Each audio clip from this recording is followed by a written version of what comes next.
Hello, this is Kurt from Grand Purpose Piano. You can reach us at grandpurpose.com. I'm working on a Charles Walter. I'm voicing it, and I'm going through the regulating process that the customer wants. And also, he wants the action lighter. He wants the touch to be lighter. Now, I'm analyzing this piano right now, and I'm finding out that the piano has a very heavy touch due to the fact that the damper springs are activating, the dampers are activating very early in the regulating process. And I just want to show how I determine this and what sort of a difference this will make for the customer and the way they feel on the piano, way the piano feels. I'm going to come on over here, and you can see I have prepared already another action, and it's on its back where you could see the dampers are showing. I took one damper off to reveal the spoon which is behind it. When the whipping moves forward, this is the key would normally be attached over here. When the key moves and pushes the part up like that, the hammer will move forward. You could see the hammer's moving forward, and at the same time the spoon is bending, is pivoting as well. That when that moves, that activates the damper, and then the damper itself pulls away from the string.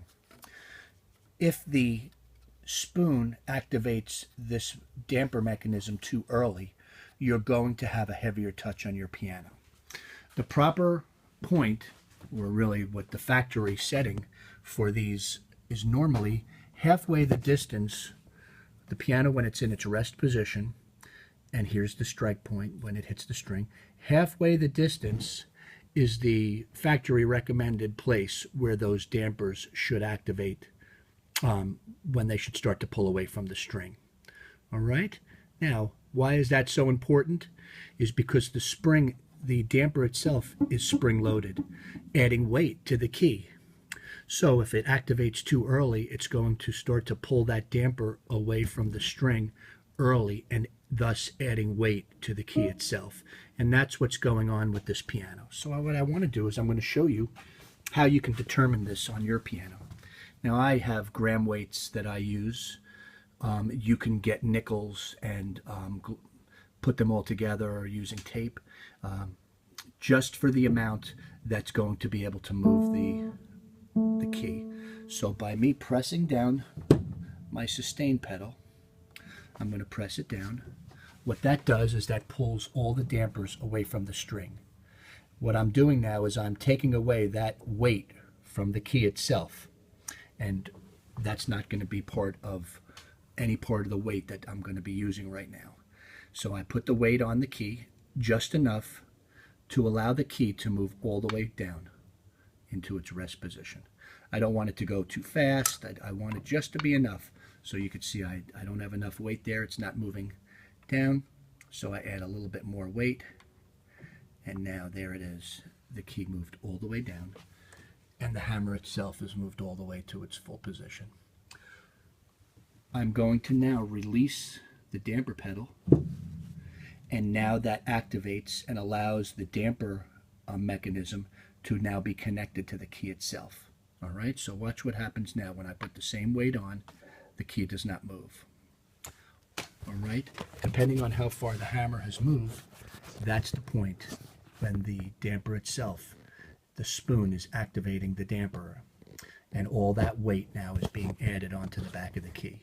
So you can see I'm going to release it, and I'm going to put it down, and there it is. It only barely moved, and that quickly is when the whole damper mechanism back here is activated. Watch what happens when I pull it away.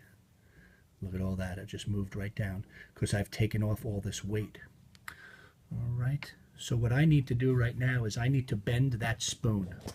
Once again, I'll walk over to here, and this spoon has to be bent backwards in the down position to make this activate later. Okay. So let's go ahead and let's do it. So I have this key here. I have to take it off in order to get to it. So I'm going to take the key out, take a couple of keys out, and then I'm going to go ahead and I'm going to use my spoon bending tool, and by feeling it, I'm going to put it into the action and kind of reach behind it until I feel the spoon bend, until I feel that it's grabbed onto the spoon. And then what I'm going to do is I'm going to bend it. So here we go. I'm going to bend it. All right, let me do this with one hand because I'm holding the camera. So you go ahead and reach in there and grab onto it. And there it is. And now I'm bending it down. All right. So now I'm going to put the key back in, and let's just watch what happens once I do this.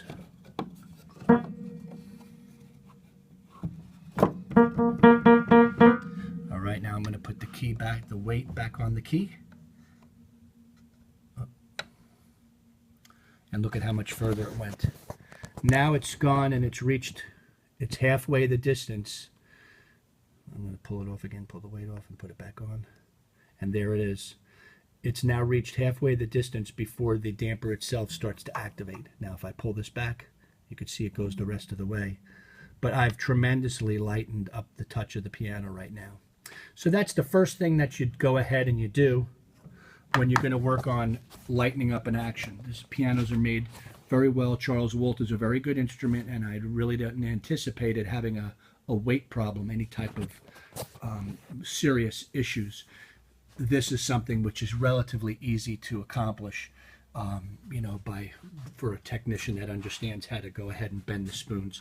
All right, so I hope this was helpful. If you have any questions about this, you can contact me at kurt@grandpurpose.com or leave a comment on the YouTube. Thanks for visiting and have a great day.